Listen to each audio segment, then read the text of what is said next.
ओम सादर नमस्ते जी। आप सबका हार्दिक स्वागत है हमारे चैनल आर्य टू आर्य में। आइए अपनी वैदिक कक्षा का हम फिर से आरंभ करते हैं और आज का हमारा विषय रहेगा अंतर जातीय विवाह। आइए अंतर जातीय विवाह को थोड़ा विचार पूर्वक समझने का प्रयास करते हैं। क्या अंतर जातीय विवाह किसे कहते हैं? अब प्रश्न आता है, जब अंतर जातीय विवाह हमने पूछा तो प्रश्न इस पे बनता है, क्या ईश्वरीय ग्रंथ वेद अंतर जातीय विवाह करने की अनुमति देते हैं? वेद के अनुसार यदि देखा जाए, क्योंकि हिंदू समाज या मूल रूप से ये कहा जाए मानव समाज का जो धर्म ग्रंथ है वह वेद को माना जाता है। इसलिए क्या वेद में ईश्वर ने आज्ञा दी है इस मनुष्य को कि मनुष्य को अंतर जातीय विवाह करना चाहिए? आइए इसको समझने का प्रयास करते हैं पहली कड़ी से। पहली कड़ी में वेद स्पष्ट रूप से कहता है मनुष्य को मनुष्य से ही विवाह करना चाहिए, क्योंकि सभी मनुष्य एक ही जाति के कहलाते हैं। जब हम कहते हैं कि अंतर जातीय विवाह करना चाहिए तो इसका अर्थ होता है कि मनुष्य को मनुष्य से विवाह करना चाहिए, पशुओं को पशुओं से विवाह करना चाहिए, पक्षियों को पक्षियों से संबंध बनाना चाहिए। ऐसे ही सभी अन्य अन्य प्रजातियों को अपनी अपनी उपजातियों के साथ ही संबंध बनाना चाहिए। इसका समझने का प्रयास हम करते हैं, जैसे कि यदि स्त्री और पुरुष ये दो विकल्प होते हैं मनुष्य जाति में कि आपस में विवाह करने के लिए पहली प्राथमिकता है कि वह स्त्री और पुरुष होने चाहिए, क्योंकि जो विवाह किया जाता है, विवाह करने का उद्देश्य होता है कि वह संतान प्राप्ति के लिए किया जाता है। किंतु हम उत्तम संतान की कामना करते हैं, इसलिए हमें ये ध्यान रखना पड़ता है कि हमें उत्तम स्त्री और उत्तम पुरुष से ही विवाह करना चाहिए। इसको हम ध्यान में रखते हुए, लेकिन यह ध्यान अवश्य रखा जाता है कि सभी मनुष्य केवल एक ही जाति के होते हैं। इसलिए सभी मनुष्यों का अपने आपस में अंतर जातीय विवाह करना यह ईश्वर की आज्ञा के अनुकूल है। किंतु जाति मतभेद में किस किस का विवाह नहीं होना किया जाना चाहिए, आइए इसको समझते हैं। पहला शब्द आता है कि मनुष्य का पशुओं से विवाह नहीं करना चाहिए, अर्थात मनुष्य को पशुओं से संबंध नहीं बनाना चाहिए। कई प्रकार के दुष्ट व्यक्ति होते हैं जो ऐसा करते हैं, उन्हें इस चीज़ के लिए निषेध किया गया है।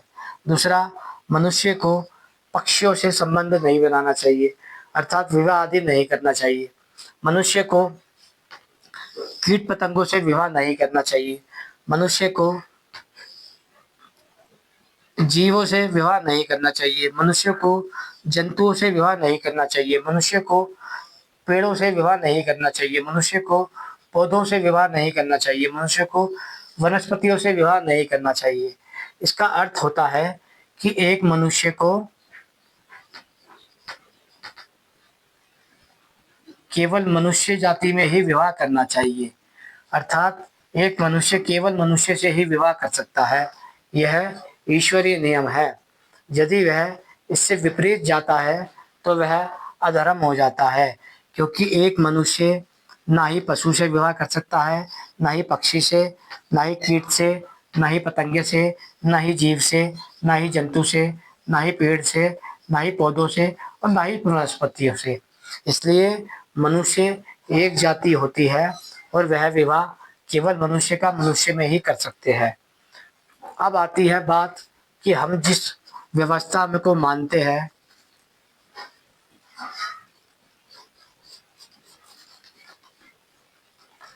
उसे कहते हैं मनुष्य समाज द्वारा उत्पन्न किया हुआ जातिवाद,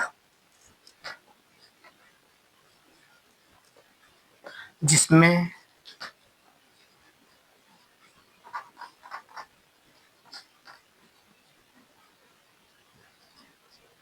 ब्राह्मण,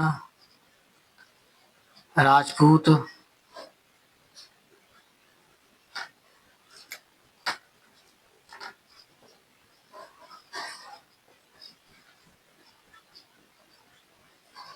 गुज्जर,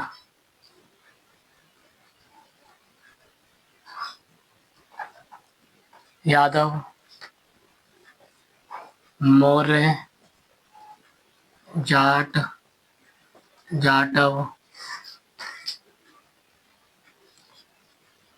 प्रजापति, नायक, गिहारा,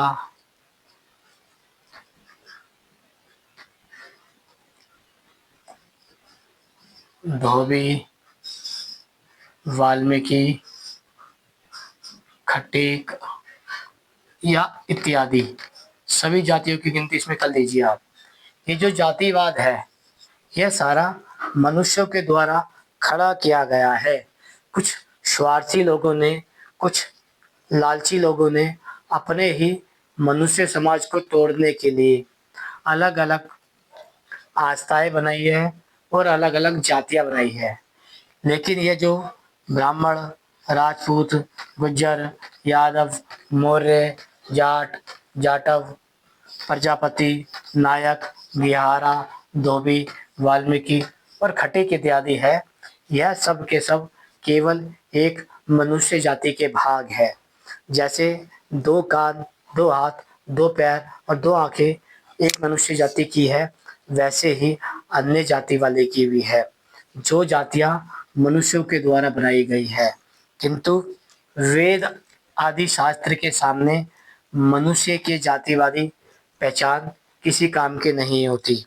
यदि ये बात भारतीय समाज को समझ आ जाती तो वह बहुत ही सरलता से समझ जाता कि मनुष्य एक जातिवादी व्यक्ति नहीं होता, बल्कि वह समाजवादी होता है।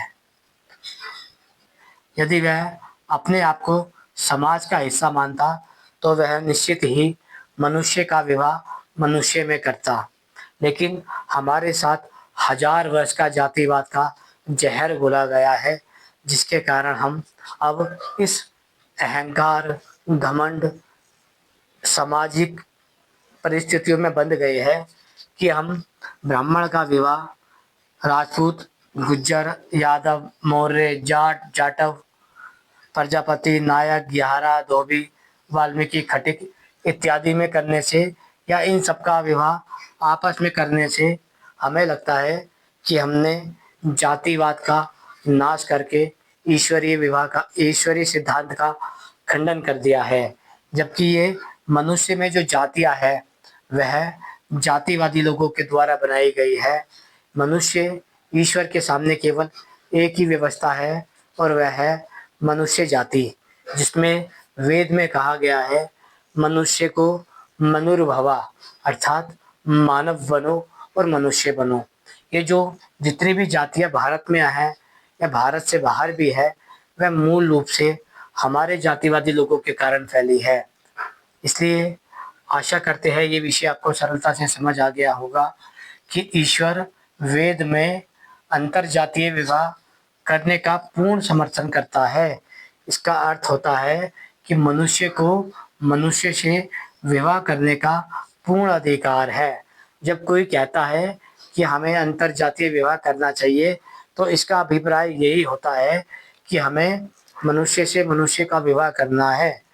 इसके अलावा जो मनुष्य के द्वारा बनाई गई जातियां हैं, वह सब लालची, स्वार्थी और जातिवादी लोगों ने बनाई है। अब हमारे साथ दो प्रकार की समस्याएं आती है। पहली होती है व्यक्तिगत, जिसमें लड़का और लड़की यदि यह आपस में कार्य करते हैं, कोई जॉब वगैरह करते हैं, तो यह आपस में प्रेम विवाह करते हैं। किंतु जब ये प्रेम विवाह करते हैं तब यह अपने परिवार की अनुमति मांगते हैं। किंतु जब परिवार इन्हें अनुमति नहीं देता, तब यह लड़का लड़की भाग जाते हैं। और इनके परिवार वाले ये अनुमति इसलिए नहीं देते क्योंकि अधिकांश रूप में इनको लगता है कि ये जो जातिवादी विवाह हो रहा है, ये हमारे समाज के विपरीत है। जब समाज हमारा मुँह काला कर देगा, तो हम किस और की तरफ मुँह जाएँगे। इसलिए व्यक्तिगत में कोई समस्या नहीं आती। फिर भी अधिकांश रूप में लड़का-लड़की अपने परिवार को मना लेता है। इसका मतलब होता है परिवार वाले भी मान जाते हैं, पारिवारिक मान्यता मिल जाती है। फिर आता है समाज। अब हम समाज की बात कर रहे हैं कि समाज क्या बोलेगा। पहली बात तो यह समाज है ही नहीं, यह केवल जातिवादी होते हैं। यदि ये सच में समाज होता, तो यह मूल रूप से मनुष्य समाज की भलाई चाहता, अर्थात मानवता की भलाई चाहता। जिस समाज के लिए हम चिंता करते हैं, वह मूल रूप से जातिवादी होते हैं। इसलिए वह ये प्रेशर डालते हैं परिवार वालों पे कि वह अपनी संतानों का विवाह अपनी-अपनी मनुष्य के द्वारा बनाई गई जातियों में करे। यदि उन्होंने ऐसा नहीं किया, तो ये जो जातिवादी कीड़े होते हैं, यह मनुष्य को खा जाते हैं दीमक की तरह। वह उनका सामाजिक बहिष्कार करते हैं, वह उनका पारिवारिक बहिष्कार करते हैं और वह उनका व्यक्तिगत बहिष्कार करते हैं। और वह जब इस व्यवस्था को चुनौती देते हैं, जिसे ईश्वर की दृष्टि में अंतरजातीय विवाह अर्थात मनुष्य का विवाह मनुष्य में किया जाए, इसको चुनौती देते हैं, तो इसका अर्थ होता है ये सभी जातिवादी लोग मिलकर उस ईश्वरीय व्यवस्था को चुनौती दे रहे हैं, जो व्यवस्था ईश्वर ने वेद में की गई है कि मनुष्य को मनुष्य से विवाह करना चाहिए। आशा करते हैं ये विषय आपको समझ आ गया होगा कि मनुष्य का विवाह मनुष्य में हो सकता है, लेकिन जो मनुष्यों के द्वारा बनाई गई जातियाँ हैं, जिन्हें हम अलग-अलग नामों से जानते हैं, उसका ईश्वरीय व्यवस्था में, ईश्वरीय सिद्धांत में कोई अस्तित्व नहीं है। इसलिए ये जो मनुष्य के द्वारा बनाई गई जातियाँ हैं, इसका कोई अस्तित्व नहीं है संसार में। जब हम लड़का लड़की राज़ी है और परिवार वाले मान चुके हैं, लड़का-लड़की अच्छे स्वभाव के हैं, अच्छे गुण के हैं, अच्छे कर्म करने वाले हैं, तो इनका विवाह अवश्य करना चाहिए। आशा करते हैं ये विषय आपको समझ आ गया होगा कि एक लड़का एक लड़की का विवाह हो सकता है। यह कोई ईश्वरीय ग्रंथ के विरुद्ध नहीं है, ये कोई धर्म के विरुद्ध नहीं है और ये कोई समाज के विरुद्ध नहीं है। ये केवल बस इन जातिवादी कीड़ों के विरुद्ध होता है, जिसके कारण हम लड़के-लड़कियों की हत्या कर देते हैं, परिवार का बहिष्कार कर देते हैं और हमें अलग-अलग प्रकार से प्रताड़ना झेलनी पड़ती है। मनुष्य को लड़का-लड़की का केवल 3 चीज़ें देखनी चाहिए। पहला होता है लड़की का गुण, कर्म, स्वभाव। गुण कहते हैं कि जो लड़की है, वह चंचल है, कोमल है, वीरता भरी है, कवि है, वह किस व्यवहार की है ये देखना पड़ता है। कर्म आता है कि वह क्या कर्म करती है, अर्थात वह किस कर्म को मान्यता देती है। फिर आता है स्वभाव कि उसका मूल स्वभाव क्या है। ये तीनों चीज़ें लड़के और लड़की की अवश्य मिलानी चाहिए, ताकि आगे चलकर लड़के और लड़की का विवाह ना टूटे और वह तलाक, विवाह विच्छेद और डिवोर्स तक ना पहुँचे। आशा करते हैं ये समझ आ गया होगा आपको कि लड़का और लड़की गुण, कर्म, स्वभाव से एक दूसरे को जानने समझने वाले होने चाहिए, तो वह किसी भी समाज की लड़की से अंतरजातीय विवाह कर सकता है। इसकी आज्ञा वेद आदि धर्मशास्त्र देता है। यदि हमारे को फिर भी समस्या है, तो हमें केवल 2 बातें समझ लेनी चाहिए।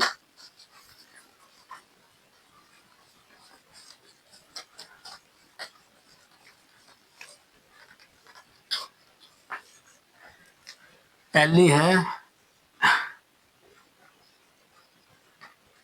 भारतीय संस्कृति और दूसरी है विदेशी विकृति। भारतीय संस्कृति के अंदर हिंदू,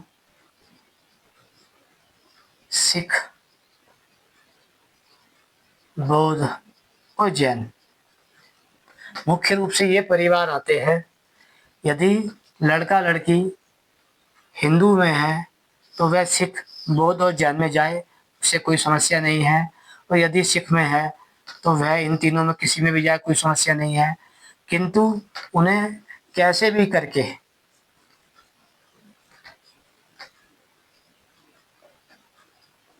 ईसाईयत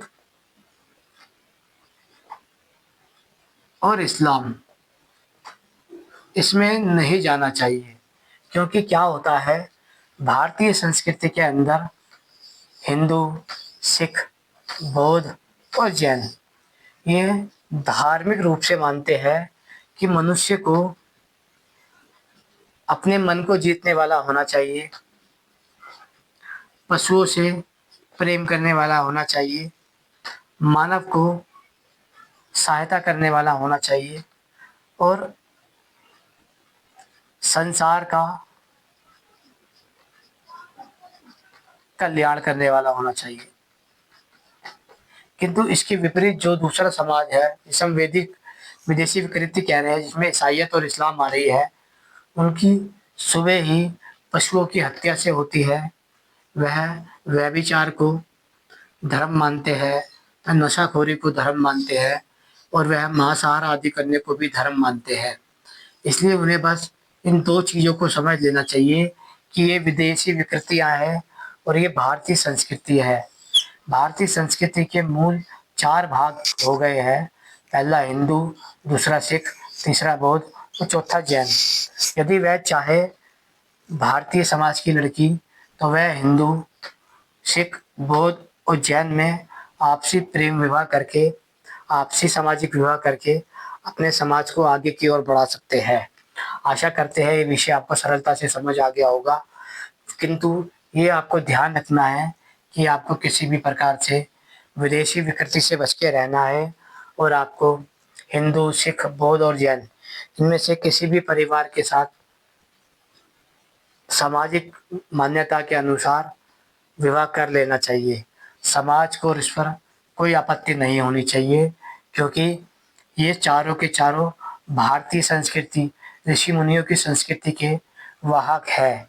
इनमें से कोई भी किसी के प्रति द्वेष भावना नहीं रखता।